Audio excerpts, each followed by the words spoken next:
I saw the Oh, other yes. day. Give us a review, Yeah. babes. So Melbourne, 2016, July, David Icke. yeah, Stadium. great. It was. Hey, fabulous. Man spoke for like 12 hours. Just epic time to be talking. I'd be dead. It was really well put together. It was for anyone who wanted to kind of get the basics 101 of the state of the world and even the state of some basic idea of consciousness. It was really good. And Jesus, the research of that man is, as you would say, it's unparalleled. Unparalleled? Yeah, it is. It was really great. Unparalleled, and he also spoke about a lot of things that, you know, I'd been discovering as well with the work and with reading other things. And so it's a lot of it made, you know, it supported so much of what I already knew. However...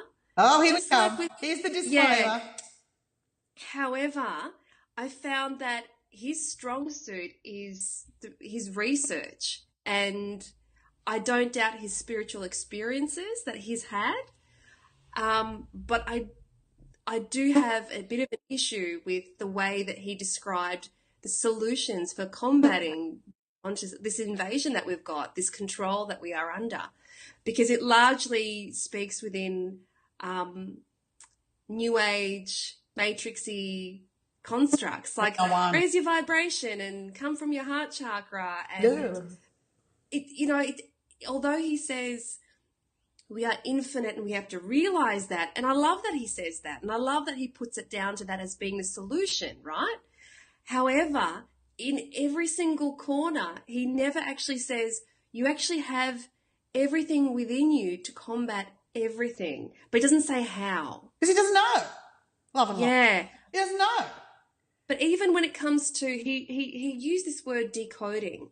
And look, I could be misunderstanding what he said by the term decoding, but the way that I interpreted it when I was listening to it is that we live in this matrix construct and that we basically decode the reality of which is presented to us, and that is our experience. And that's correct, but it's like that is the be-all and end-all of the matrix, is that somehow we are still only interpreting what we are presented with, but we're not actually understanding that if we went all the way in and realised that our own relationship to that and how much we are in control of that. He's outside in, not inside out. Yeah, that was where I had the issue. So, and look, like I said, it was great. The whole thing was wonderful, but that was where I differed with my experience to his experience. And because of that massive difference, he actually didn't have anything outside to sort of contribute other than you can do it, you can fight it. With a rocky bullshit, with some kind of Into the Blue like theme song.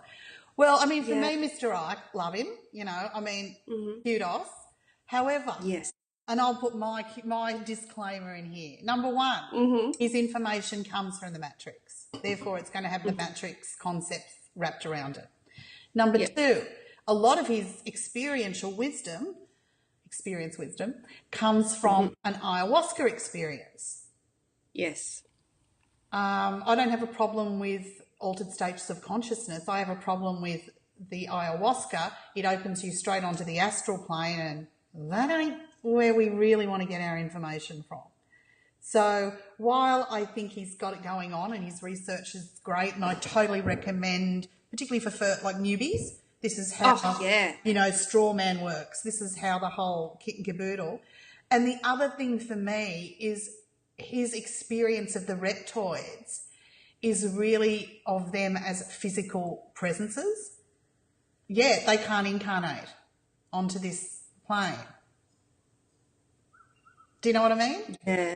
Yes. What I'm saying is, it's like there's a frequency that these inorganic reptoids hold, right? In our consciousness, it appears as a lizard. Yes. Right? But do you see a lizard walking out here? I'm saying they can't incarnate into this dreaming. They need to piggyback.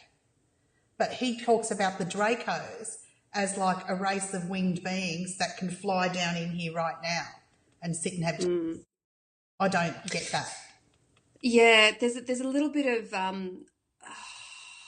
don't know if I'd go as far as say it was disinformation, but I felt there were bits missing. Yeah. There were some really great points made, but What's then missing or maybe is experience wisdom. yeah, massively. And also there was an aspect where he spoke of only the powers that be who are under that control, but the rest of us minions, us humans, are all one. And I think that's where he also went a little bit wrong too. And again, that's down to experience wisdom. Like I don't discredit him. I think that he's an integrity, and I think that he really means to Yeah, he wanted to give it wake everyone up. I don't think he's trying to deceive at all. I think he's earnest. Yeah, completely.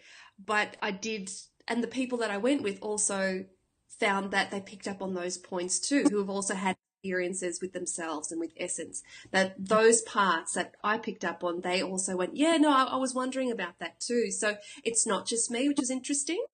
But yeah, great. But there were just, it comes down to getting back in there to get the truth, you know?